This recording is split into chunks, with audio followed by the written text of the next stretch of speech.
Γεια σας καλωσορίζουμε στο κανάλι των podcast του Wikipedia News. Ακολουθεί το β' μέρος του αφιερώματός μας στις σπουδαίους φιλοσόφους που άλλαξαν τον κόσμο. Άρθουρ Σοπενχάουερ.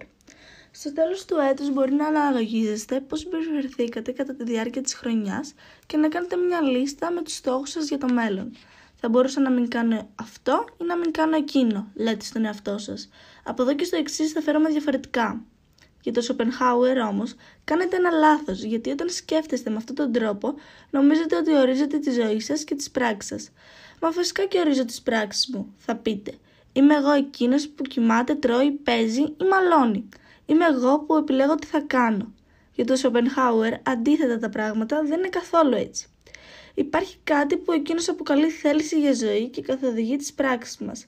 Είναι το ίδιο που κάνει το χορτάρι να φυτρώνει ακόμα και στα πεζοδρόμια. Με μια δύναμη τόσο ορμητική, που σπάει την άσφαλτο και που ζει μέσα από εσάς, αν και νομίζετε ότι είστε οι μόνοι που επιλέγετε.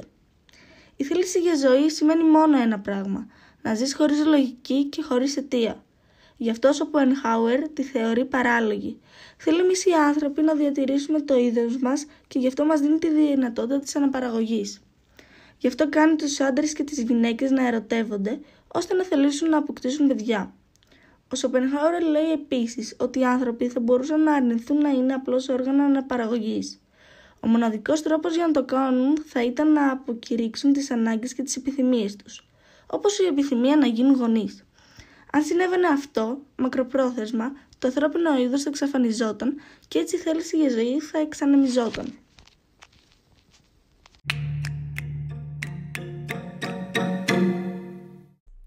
Γαλιλαίος. Ξέρετε ότι ο άνθρωπος είχε ήδη πάει στη Σελήνη και ότι σχεδιάζεται το επόμενο ταξίδι στον Άρη.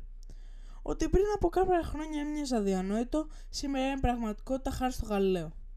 Κάποτε πίστευαν ότι η φύση ήταν ένας κόσμος όπου κυριαρχούσαν μαγικές δυνάμεις, καλές ή μοχθηρές. Ο Γαλιλαίος ανακάλυψε ότι η φύση αντίθετα είναι σαν ένα βιβλίο, γραμμένο στη γλώσσα των μαθηματικών, αφού είναι η μοναδική που μπορεί να την ερμηνεύσει. Τη φύση όμως πρώτα την κοιτάζουμε, την αγγίζουμε, τη μυρίζουμε και έπειτα την ακούμε. Φαντάζεστε να μην είχαμε αυτές τις αισθήσεις. Ο Γαλιλαίος προσπάθησε να φανταστεί έναν άνθρωπο χωρίς μάτια, αυτιά, μύτη και στόμα, ακόμα και χωρίς δέρμα.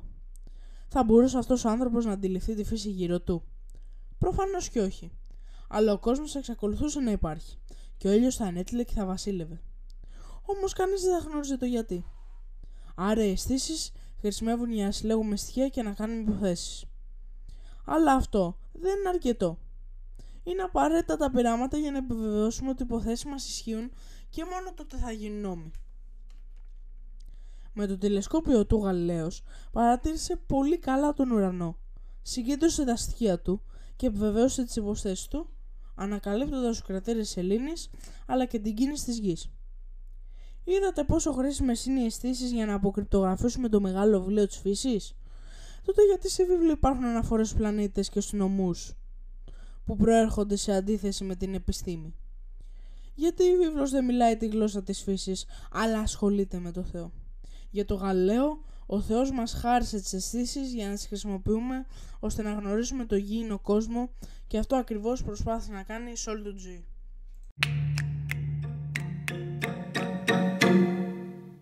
Η γέφυρα του εμείς, Λύση Ριγκαρέ. Είσαι αγόρι ή κορίτσι? Τι ερώτηση. Αυτές οι διαφορές δεν έχουν καμία σημασία. Δεν είναι όπως κάποτε. Σήμερα οι γυναίκες γίνονται πρωθυπουργοί. Για την Ριγκαρέ όμως, το ζήτημα δεν είναι τόσο απλό. Οι διαφορές είναι σημαντικές, γιατί εμείς, άντρες και γυναίκες, είμαστε διαφορετικοί. Πρώτα απ' όλα προς το σώμα μας. Από την άλλη, το γεγονός ότι υπάρχουν γυναίκες που φέρονται σαν άντρες δεν μας καθιστά όλους ίσους, αλλά καθιστά τη γυναίκα ίση με τον άντρα, πράγμα που δεν είναι το ίδιο. Ας επιστρέψουμε όμως στο θέμα της διαφοράς. Η ανθρωπότητα είναι φτιαγμένη από δύο διαφορετικά φύλλα. Ωστόσο, η ιστορία για πολύ καιρό λογάριαζε μόνο το ένα. Για μαντέψτε ποιο. Η γυναίκα πάντοτε παρουσιάζονταν ως μια ύπαρξη από την οποία λείπει κάτι. Καθόλου ωραίος τρόπος για να περιγράψει κανείς μια διαφορά. Δεν περιγράφεις τη νύχτα αν λες ότι είναι σαν μια μέρα που της λείπει το φως του ηλίου.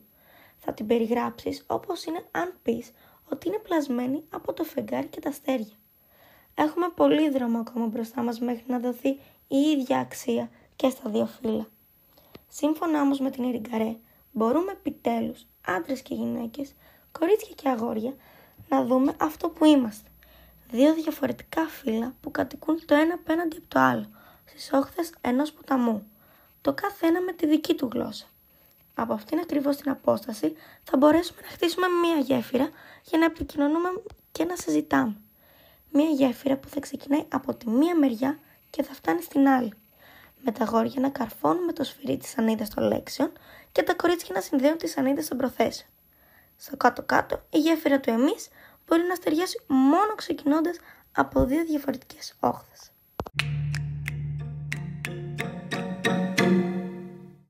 Μαρία Θαμπράνο. Σε όποιο μέρος κι αν ζείτε, μάλλον σας αρέσει η χώρα σας. Κυρίως επειδή εκεί γεννηθήκατε. Γι' αυτό και την αποκαλείτε πατρίδα. Μάλλον ξέρετε επίσης ότι υπάρχουν εκατομμύρια άνθρωποι που παρότι αγαπούν την πατρίδα τους, την εγκαταλείπουν. Ίσως βέβαια να μην το έχετε σκεφτεί γιατί κατά βάθος δεν σας αφορά.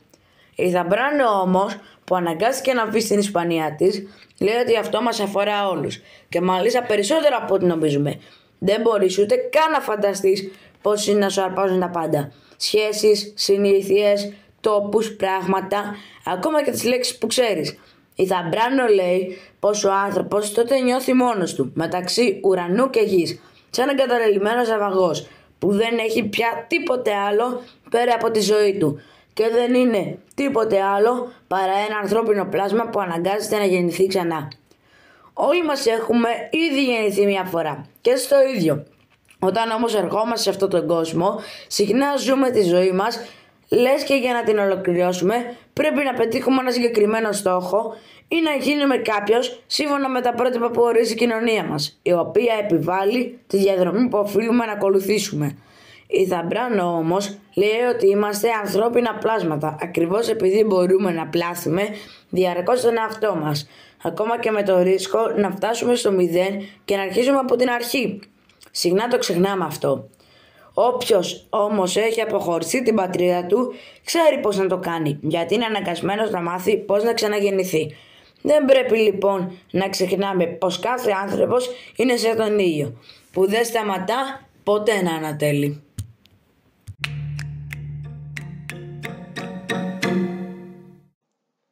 Σιμών ντε Μποβουάρ. Ποιος τρώνε το τραπέζι και συγυρίζει το σπίτι? Μάλλον κάποιες φορές η μαμά και κάποιες άλλες ο μπαμπάς. Το ξέρετε όμως ότι πριν από 50 χρόνια η απάντηση ήταν μόνο μία? Η μαμά. Και ξέρετε γιατί?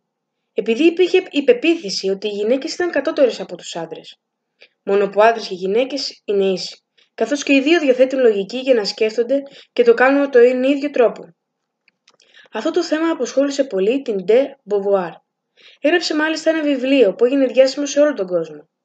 Ήταν μια κραυγή για όλες τις γυναίκες που έλεγε «Γυναίκα δεν γεννιέσαι, γίνεσαι». Τι σημαίνει αυτό? Πως όταν γεννιέται ένα κορίτσι δεν σημαίνει πως προορισμός του είναι να γίνει υπάκουη σύζυγος και μητέρα μόνο και μόνο επειδή αυτό ήταν το σωστό εκείνη την εποχή. Γυναίκα γίνεσαι, γιατί οι γυναίκες όπως και οι άντρες μπορούν να αποφασίσουν οι ίδιες πως θα ζήσουν τη ζωή τους. Γιατί όταν ερχόμαστε σε τον κόσμο δεν υπάρχει πουθενά γραμμένο τι θα γίνουμε στο μέλλον. Η ντε Μποβουάρ επέλεξε πως θα ζήσει τη ζωή της.